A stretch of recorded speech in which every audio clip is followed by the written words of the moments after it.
Dia a todos, meu nome é Alfredo Sintra, dirigente espiritual do Centro Espírita de Caridade Caboclo Acuã, localizado em Silvânia, Goiás. Nossas sessões todas as terças-feiras, a partir das 20 horas. E nosso desenvolvimento mediúnicos às sextas, também às 20 horas. Hoje eu quero conversar com vocês sobre o porquê não estudar a Umbanda. Estamos aqui não para apresentar uma nova filosofia sobre a Umbanda, mas sim um modelo, uma tese, baseada em muita pesquisa, estudos em livros, sites, conversas com os dirigentes de terreiros e na minha própria vivência do dia a dia dos trabalhos e nas palavras dos orixás e dos grandes mensageiros da nossa Umbanda. Sabemos que cada terreiro de Umbanda tem seus fundamentos, sua direção, sua liderança, seus princípios, sua história e suas particularidades, tanto quanto nos rituais de culto, quanto nas doutrinas professadas. Sabemos também que não existe uma doutrina única da Umbanda, mas podemos afirmar que ela tem suas raízes fundamentadas no cultos de nação, indígena, espírita e cristão, abrindo assim um leque de diversificados onde se justificam todas essas diferenças.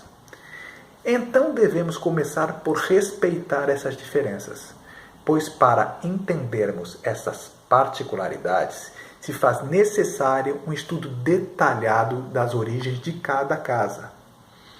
Hoje, com o avanço das tecnologias e da ciência, o homem mudou muito seus conceitos em relação ao mundo onde ele vive, sobre si mesmo e sobre o sobrenatural. Podemos, ao simples toque de uma tecla, acessar vários materiais divulgados nos diversos meios de mídias, onde vemos cada vez mais expostos as particularidades de cada terreiro. A facilidade a esse conteúdo muitas vezes faz com que um terreiro acabe, mesmo que subjetivamente, influenciando um ao outro, havendo assim uma troca de experiências e de conhecimentos, o que de certo modo vem sendo muito importante para o crescimento da nossa querida Umbanda. Esse diálogo através da mídia vem se fundamentando cada vez mais, tornando-se raros os grupos que se fecham, não procurando estudar e aprender com essas diversidades. Acreditamos que através desse diálogo e de um debate aberto se possa chegar a um consenso quanto à doutrina da Umbanda e ao respeito mútuo entre seus praticantes. Os dirigentes de terreiro que ainda não o fazem deveriam começar a dar a importância também aos estudos doutrinários, para que o novo adepto tenha uma base sólida e bem desenvolvida.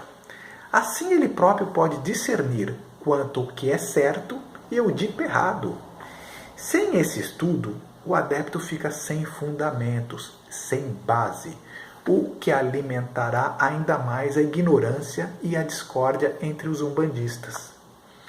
Em muitos terreiros ainda não existe um estudo teórico e fundamentado da religião.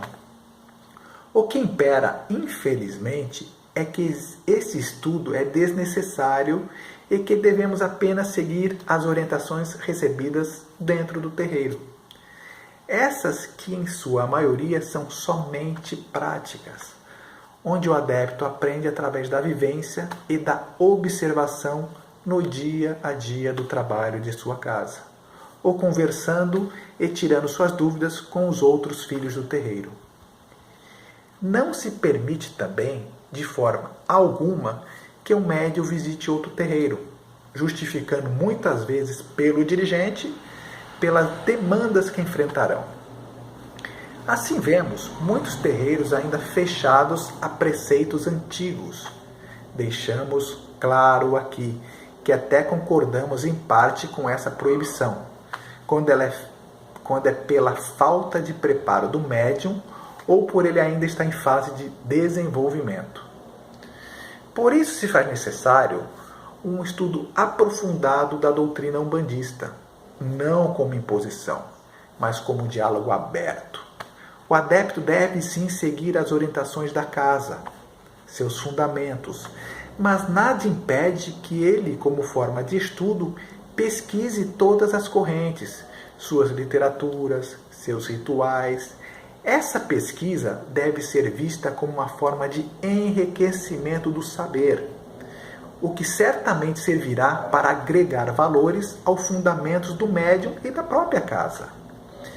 Vemos, na maioria das vezes, a Umbanda sendo abordada em debates por dois aspectos, razão e emoção. Quando é abordada pela emoção, utilizam-se a fé e a afinidade de pensamentos, se fechando assim as outras abordagens e explicações, tanto para os fenômenos quanto para os rituais. Por outro lado, ela é abordada pela razão. Se utilizam somente do conceito lógico para buscar as explicações. As duas formas são necessárias, mas se levadas ao extremo, podem acarretar grandes problemas. Por exemplo, quando agimos somente com a emoção, agimos de forma cega e não admitimos ser contrariados, nos fechando a um fundamento, e isso é o suficiente. É um grande perigo. Neste tipo de abordagem é a proliferação do fanatismo religioso, onde pela ignorância podemos ser levados ao erro. E só fazemos isso ou aquilo quando o dirigente ou mentor da casa disser que é para fazer.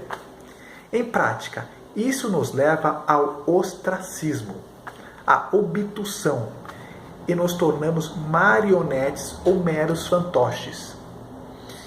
Mas também pode ser muito perigoso agirmos somente com a razão, levando em consideração somente a lógica, o pensamento científico e a pesquisa aprofundada na busca de uma explicação dos assuntos. Se essa abordagem for levada ao extremo, nos tornará materialista e pretensos a ser o dono da verdade. É preciso, então, procurar um ponto de equilíbrio entre ambas. A vida é pautada pelo equilíbrio, razão e emoção, sempre buscando com bom senso as explicações e fundamentos com a cabeça aberta ao diálogo e ao novo.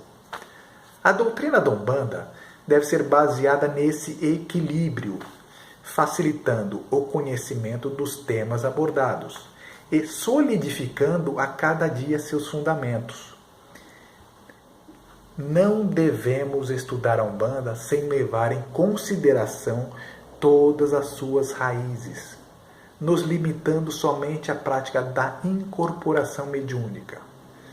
Muito menos perder tempo discutindo os rituais utilizados por este ou aquele terreiro. Devemos deixar essa questão para outro estágio e nos aprofundarmos nas suas origens, para assim construirmos convicções sólidas, baseadas na verdade, no amor e na caridade, pois só assim veremos os rituais se modificando por si próprio. E o que diz caridade? Caridade é trabalhar por amor ao próximo, não envolver dinheiro, não ir na casa das pessoas para ajudar pensando monetariamente. Ore e vigie, ore e vigie e ore e vigie. Obrigado e fiquem com Deus.